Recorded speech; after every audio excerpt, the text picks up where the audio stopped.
Kunjungan wisatawan ke Bali dari segi kuantitas terus meningkat setiap tahun, sehingga target kunjungan yang ditetapkan dapat terpenuhi.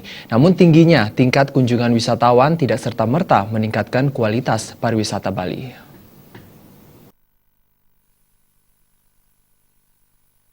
Pulau Bali yang terkenal dengan budaya dan keindahan alamnya hingga kini masih tetap menjadi primadona wisatawan mancanegara. Bali masih mempunyai daya tarik luar biasa karena Bali memiliki brand yang cukup kuat dan hal-hal unik yang sulit dijumpai di destinasi pariwisata.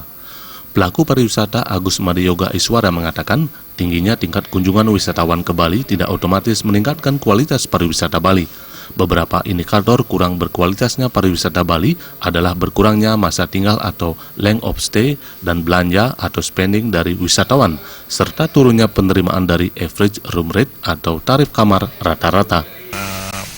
Kita bukannya menolak yang namanya pasar China, karena pasar China ini pertumbuhannya cukup besar sekali di tahun 2016. Tapi yang perlu kita ketahui, pasar China ini memang melipat gandakan tingkat kunjungan kita, tingkat kunjungan wisatawan yang ada di Indonesia, khususnya Bali.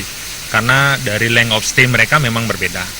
Ya, length of stay mereka 3-4 malam, sedangkan yang menjadi pasar loyalitas kita di sini adalah Australia, itu length of stay-nya adalah 7-8 malam. Jadi kita berharap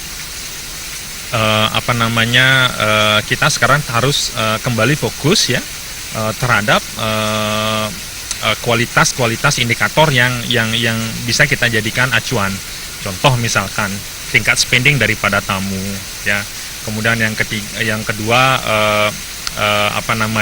length of stay daripada tamu itu sendiri. Kemudian average room rate yang bisa kita terima ya.